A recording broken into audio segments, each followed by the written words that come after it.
आपण खूप छान अशी नवीन पद्धतीने ब्रेड पासून नाश्त्याची रेसिपी करणार आहोत। खायला पण एकदम खूप छान लागणार आहे आणि शरीराला खूप पौष्टिक आहे। त्यामुळे ही रेसिपी तुम्ही शेवटपर्यंत नक्की बघा। आणि हो, तुम्हाला आमचे व्हिडिओ कसे वाटतात ते कमेंट मध्ये आम्हाला नक्की सांगा। चला तर मग रेसिपीला सुरुवात करूया।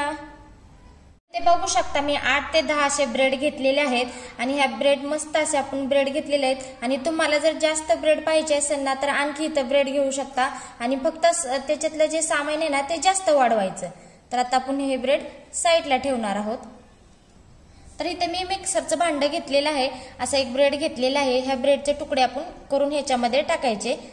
तर हा नाश्ता खूपच छान होणार आहे आणि शरीराला पण खूप पौष्टिक होणार आहे आणि लहानांपासून मोठ्यापर्यंत सर्वांना आवडणार आहे। तर आपण सर्व ब्रेडचे असे तुकडे करून घ्यायचे आणि मिक्सरमध्ये बारीक असं हे वाटून घेणार आहोत।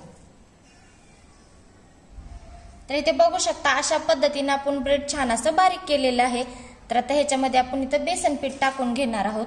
तर इथे मी 2 चमचे बेसन पीठ घेतलेलं आहे ते ह्याच्यामध्ये आपण टाकून घ्यायचं आणि इथं 2 चमचे बारीक असा रवा घेतलेला आहे ते पण ह्याच्यामध्ये टाकून घ्यायचं। अर्धा चमचा हळद टाकून घ्यायची, अर्धा चमचा जिरं पण टाकायचं आणि इथं अर्धा चमचा मी ओवा घेतलेला आहे। ओवा असा हाताच्या साहाय्याने चोळून घ्यायचा आणि ओव्याने खूप छान अशी आपल्या नाश्त्याला चव येणार आहे। आणि हे सर्व असं याच्यामध्ये टाकून घ्यायचा।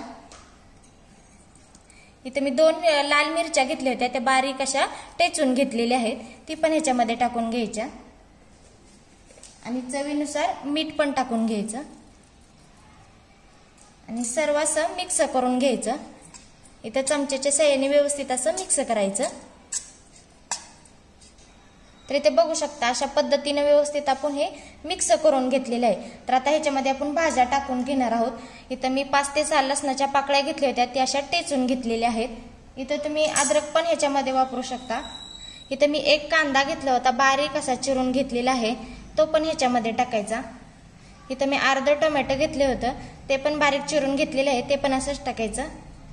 इथं 2 हिरव्या मिरच्या घेतल्या होत्या ते पण बारीक अशा चिरून घेतलेल्या आहेत। इथे मी 1 गाजर अर्ध घेतलं होतं त्याला असं बारीक खिसून घेतलेलं आहे आणि थोडीशी अशी कोथिंबीर टाकून घ्यायची आणि इथं भाज्या तुमच्या सोयीनुसार भाज्या तुमच्याकडे असतील ना ते ह्याच्यामध्ये टाकू शकता आणि सर्व काय करायचं असं हलवून घ्यायचं। आणि इथं जर तुमचे ब्रेडचे तुकडे जास्त असले ना तर भाज्या इथं जास्त वापरायच्या तुम्ही आणि व्यवस्थित असं मिक्स करून घ्यायचं आणि ह्याच्यामध्ये आपल्याला पाणी ते काहीच ओतायचं नाही। तर आता इथं आपण व्यवस्थित असं मिक्स करून घेतलेलं आहे। आता ह्याच्यामध्ये अर्धा आपण लिंबू पिळणार आहोत। इथं जर तुमच्याकडे लिंबू नसेल ना तर इथं चाट मसाला पण तुम्ही वापरू शकता आणि परत आणखी एकदा ह्याला हलवून घ्यायचं आणि आता ह्याच्यावर झाकण ठेवायचं। ह्याला 10 मिनिटं छान असं भिजत ठेवायचं। आता ह्याच्यावर आपण झाकण ठेवणार आहोत। आता आपले 10 मिनिटं झालेले आहेत। आता आपण हे झाकण काढून घेत आहोत। तर बघू शकता मस्त असं आपलं हे भिजलेलं पण आहे आणि भाज्या टाकल्यामुळे व्यवस्थित असं हे ओलाव पण आलेलं आहे। तर आता हे छान असं मळून घ्यायचं। आपण गव्हाचं पीठ कसं मळतो त्या पद्धतीने हे मळून घ्यायचं आणि समजा जास्त तुमचं हे मिश्रण कोरडं झालं ना तर थोडासा पाण्याचा शितोडा द्यायचा म्हणजे ते व्यवस्थित असं मऊ होतं। हे असं छान आता मळून घेणार आहोत। थोडंसं काय करायचं हाताला तेल लावायचं आणि तेल लावून व्यवस्थित असं हे मळून घ्यायचं।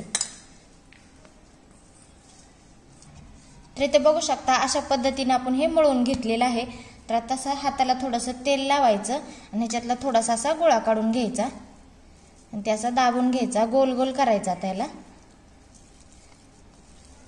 तर छान असा गोल करायचा आणि असा चपटा करून घ्यायचा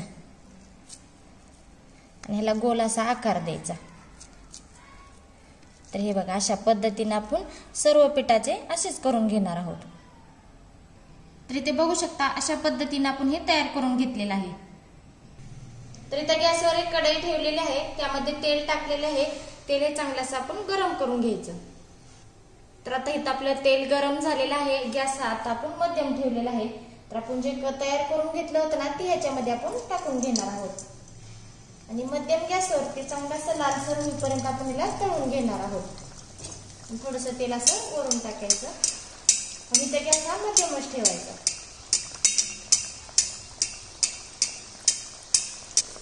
तर इथे बघू शकता लाल सळसळीत आपण हे तळून घेतलेले आहे. तर आता आपण हे काढून घेणार आहोत. तर हे बाकीचं पण अशाच पद्धतीने आपण तळून घेणार आहोत. तर इथे बघू शकता मस्त आपला ब्रेड पासून नाश्ता तयार झालेला आहे. तर इथे बघा किती मस्त असा कुरकुरीत आणि मस्त खायला एकदम छान लागणार आहे. तर इथे मी तुम्हाला तोडून दाखवते. तर कसा मस्त असा हा नाश्ता आपला तयार झालेला आहे.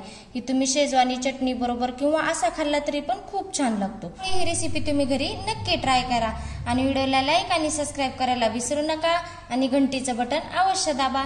चला तर भेटूया पुढच्या रेसिपीमध्ये. धन्यवाद.